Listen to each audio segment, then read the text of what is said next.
오늘 우리에게 주시는 하나님의 말씀은 이사야서 8장 말씀입니다.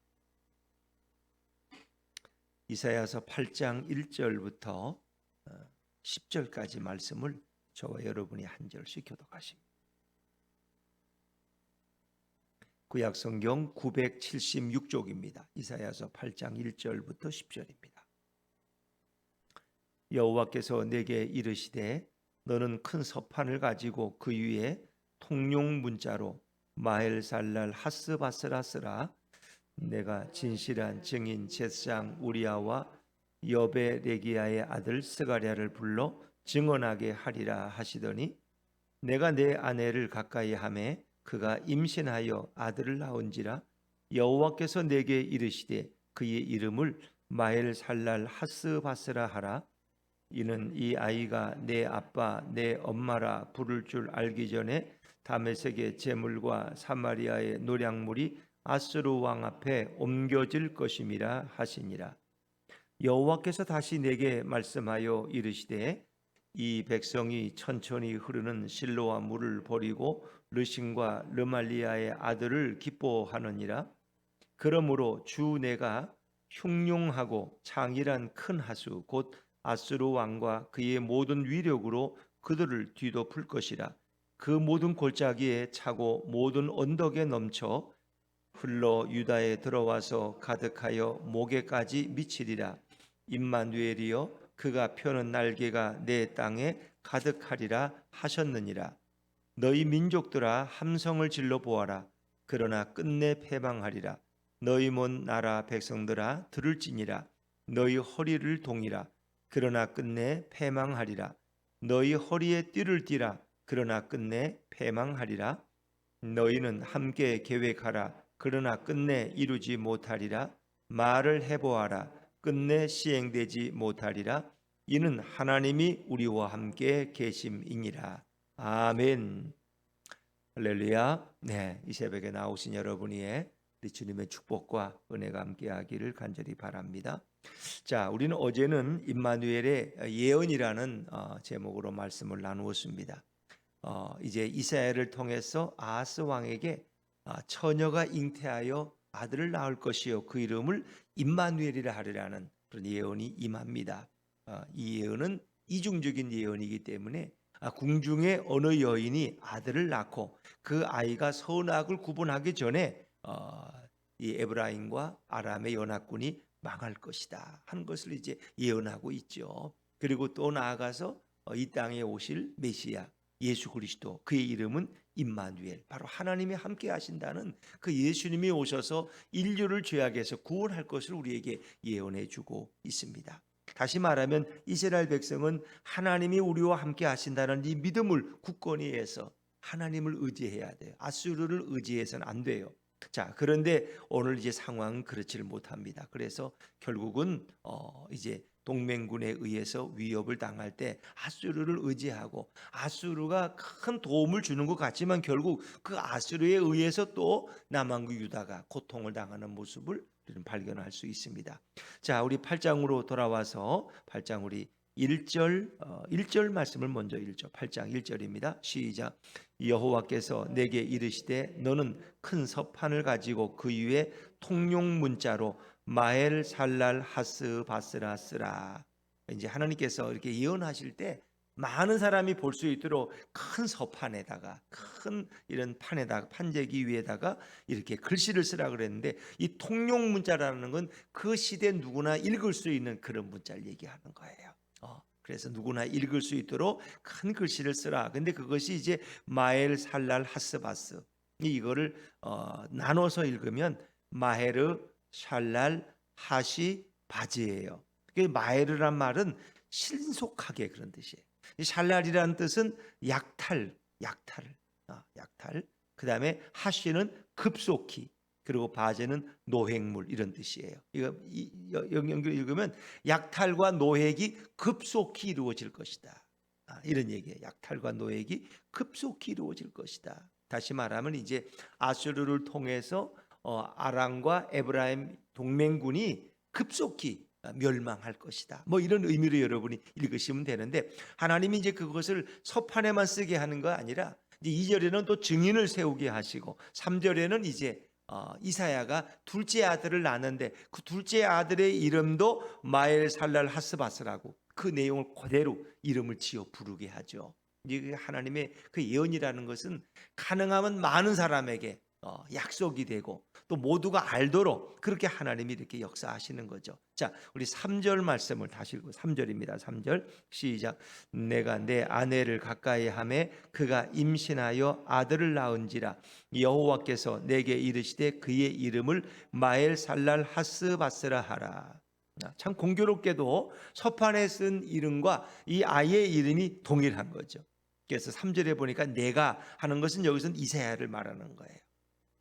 2절에 내가는 이제 여호와 하나님이 이렇게 예언한 내용을 가리키게 하나님의 말씀이고 3절은 내가 이사야가 내 아내를 가까이 하매 5절에 보면 뭐 여선지자 그러는데 남편이 선지자면은 아내도 선지자예요. 그렇게 보는 거예요. 그래서 그가 공동 번역에 보면 내가 여선지자를 가까이 하며 여선지자와 동침하며 이런 뜻이에요. 그러니까 아내도 선지자예요. 그러니까 자기 아내와 동침했다. 가까이 했다는 건 동침했다는 거죠. 그가 임신하여 아들을 낳았다. 이사야의 둘째 아들이에요. 이사야의 첫째 아들은 이름이 뭐라 그랬어요? 기억 안 나죠? 스왈야습. 남은 자가 돌아온다. 첫째 아들은 그래요. 이제 둘째 아들은 이렇게 마엘살랄 하스바스라고 지라 그러는 거예요. 그래서 여호와께서 내게 이르시되 그 이름을 마엘살랄 하스바스라 하라. 이제 아들의 이름에까지 그 하나님의 예언이 아주 강하게 담겨져 있는 거예요. 이제 그 의미는 신속하게 노략질이 이루어질 것이다. 이제 그 말씀은 4절에서 설명이 돼요. 자, 4절 말씀을 같이 4절입니다. 시작.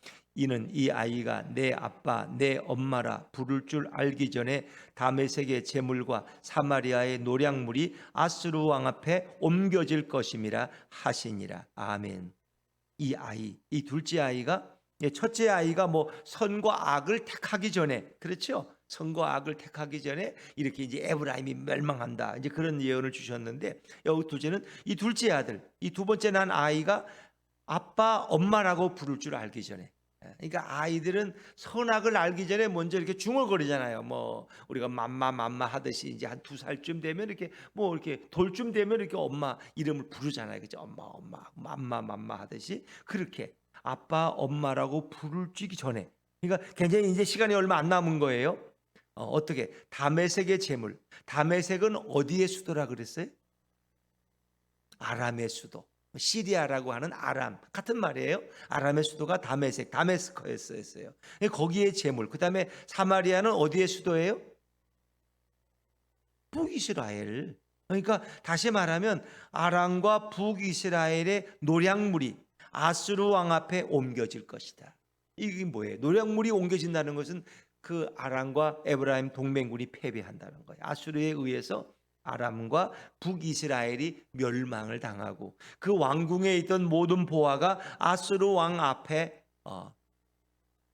도달할 것이다. 거기에 옮겨질 것이다. 그것은 전쟁이 끝날 거라는 거예요. 그러니까 지금 남왕국 유다를 가장 위협하는 이 에브라임과 아람의 동맹군이 아수르에 의해서 급속한 시간에 멸망당하고 그들의 모든 것이 다 아수르 왕의 손에 넘어갈 것이다. 노략이 속히 이루어질 것이다. 그러니까 이 모든 예언은 이제 시간이 아주 촉박한 거예요. 이제 이렇게 나가죠.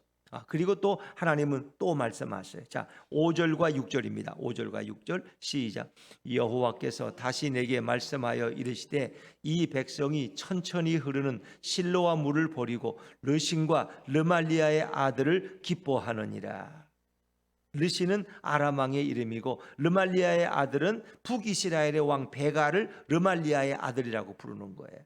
다시 말하면 르신과 르말리아의 아들을 가릴 것은 이 두 아람과 에브라임의 동맹군이 결국은 이제 아수르에 의해서 패배한다는 거예요. 패배해서 이제 백성들은 그걸 기뻐해요. 남왕 유다 저 우리를 괴롭히는 우리를 공격해온 저 아람과 북이스라엘이 이제 멸망당했단 말이에요. 너무 좋아한다는 거죠. 그런데 그 좋아할 일이 아니라는 거예요. 왜? 그들을 멸망시킨 아수르가 결국은 총을 어디에, 칼을 어디에, 남왕국 유다를 정복하기 위해서 다시 달려온다는 거예요. 그러니까 이제 사냥이 끝나면 사냥개를 잡아먹는 남왕국 유다를 이용해서 두 동맹군을 멸망시킨 다음에 그 다음에는 남왕국 유다를 향해서 공격해 오죠. 그래서 이제 그것을 이렇게 비유로 이 백성이 천천히 흐르는 실로아 물을 버리고 이 실로아라는 이 물이라는 것은 이제 결국은 요한복음 9장에 나오는 무슨 연못이 있어요? 실로암. 그래서 이게 나면서부터 소경된 자에게 예수님께서 뭐라 그랬어요? 이제 침을 뱉어 가지고 눈에 칠하고 실로암 못에 가서 씻어라. 거기 실로암, 실로암. 그걸 실로아라고 구약에서는 표현하고 있어요. 근데 천천히 흐르는 실로암 물, 이것은 곧 뭘 얘기하는 거냐? 이것은 여호와 하나님을 의미하는 거예요. 이제 그 표현은 왜 이 백성이 이 하나님을 의지하지 않고 이 자꾸 이게 아수르를 의지하는 걸 이제 비유하는 거예요. 그래서 7절에 보니까 그러므로 주 내가 흉흉하고 장일한 큰 하수 곧 아수르 왕가 이렇게 표현해요. 그러니까 아수르는 흉흉하고 장일한 거대한 큰 하수로 표현해요. 그러니까 이스라엘 백성이 이렇게 천천히 흐르는 이 실로암 물을 의지하지 않고 버리고 이 큰 창이란 큰 아수르 왕을 의지했다는 거예요. 그러니까 실로아라는 것은 곧 하나님을 이제 비유적으로 설명하는 거예요. 그들이 의지해야 될 하나님을 버리고 이들이 이 큰하고 장이란 큰 아수와 같은 아수르 왕을 더 의지했다는 거예요. 근데 결국 이제 아수르에 의해서 이 르신과 르말리아의 아들이 패배했어요. 그러니까 이스라엘 백성들은 막 좋아요. 남왕 유다는 저 동맹군이 우리를 공격하다가 저들이 망했다. 그걸 보고 막 자만해서 기뻐해. 근데 기뻐할 일이 아니야. 왜? 7절을 이제 우리가 자세히 읽어보면 그 이유를 설명해요. 자, 7절 같이 읽죠. 시작. 그러므로 주 내가 흉흉하고 장일한 큰 하수 곧 아수르 왕과 그의 모든 위력으로 그들을 뒤덮을 것이라. 그 모든 골짜기에 차고 모든 언덕에 넘쳐 8절까지 흘러 유다에 들어와서 가득하여 목에까지 미치리라. 임마누엘이여 그가 펴는 날개가 내 땅에 가득하리라 하셨느니라.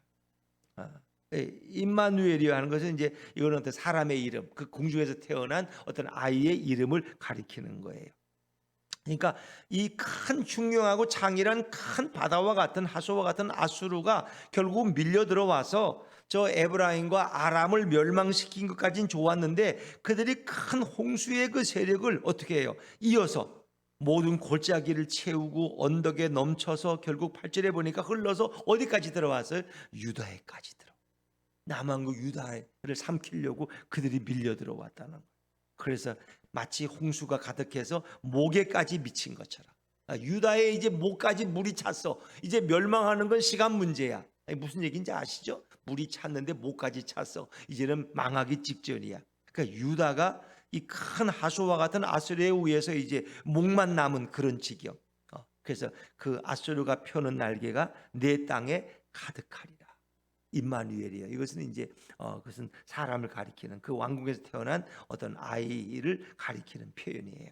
그래서 결국은 하나님을 의지하지 않고 아수르를 의지했던 아하스 왕과 그 백성들은 아람과 에브라임 동맹군이 망한 것까지는 좋은데 결국 아수르가 어떻게 해요? 창끝을 돌려서 남왕국 유다를 멸망시키려고 홍수처럼 밀려 들어왔다. 그래서 이제 큰 어려움을 당하죠. 그래서 아수르에 의해서 결국 유다는 큰 어려움을 당해요. 그리고 히스기야 왕 때 아수르의 왕 사네립이 많은 군사를 이끌고 와서 그들을 괴롭혀요. 그리고 예루살렘 성을 포위하고 그 예루살렘 성 주민들은 사시나무 떨듯 떨게 되죠. 이런 모든 상황들. 그것은 마치 홍수가 덮쳐서 모든 것을 휩쓸어 간 것 같다. 그리고 다 휩쓸어 가고 마지막 남은 게 예루살렘 성만 겨우 남은 거예요. 그러니까 어제 이제 표현되는 그 아름다운 포도나무가 다 찔레와 가시가 나는 것이 되고 그 좋은 기름진 땅들이 결국은 양들이 소를 뜯는 풀을 뜯는 그런 황폐한 곳으로 돼버렸다. 이제 그것을 그래서 그들이 결국은 엉긴 젖과 야생꿀을 마실 것이고 왜 너무 가난해져서 남한국 유다가 이제 그런 표현들은 계속 반복되는 표현이에요. 그래서 하나님이신 천천히 흐르는 실로와 물로 표현되는 그 하나님을 의지하지 않고 결국 큰 하수와 같은 아수르를 의지하다가 온 나라가 통째로 큰 고난을 당한다. 근데 이제 하나님이 그 고난 중에 보호해 주셔서 아수르에 의해서 멸망당하지는 않아요. 결국 멸망당하지는 않고 예루살렘 성만 겨우 남아서 이제 명맥만 유지해. 그러나 그 전 국토가 다 아수르의 말발국에 다 넘어가요. 그러니까 그 피해라는 건 있을 수 없잖아요, 여러분. 뭐 예를 들면 서울 도성만 남고 전 국토가 다 임진왜란 때 외적의 손에 들어갔다는 거 아시죠? 뭐 나중에 남은 이제 서울 도성도 빠져나가고 또 저쪽 이제 북천으로 이제 중국 쪽으로 이제 파천이라 그래서 왕이 도망가게 되죠. 우리 선조 왕이 이제 그런 것처럼 결국 이제 예루살렘만 성만 남고 다 온 나라가 다 이제 망하는 어려움. 이게 뭐냐? 하나님을 의지하지 않고 결국 아수르를 의지한 결과다. 이 아수 왕이 큰 잘못이죠. 잘못이죠. 그래서 히스기야 왕 때 큰 고통을 당하고 이런 나라의 어려움이 있어요. 근데 이제 문제는 임마누엘 예언을 주신 하나님께서는 이 백성과 함께 하기 때문에 그 아수르도 결국은 예루살렘만은 북남한국 유다만은 멸망시킬 수가 없었다. 큰 고통은 주고 큰 손실은 주었지만은 그걸 멸망시키지는 못해. 왜? 그 성에는 누가 계시기 때문에? 하나님이 계시고 예수님이 계시기 때문에.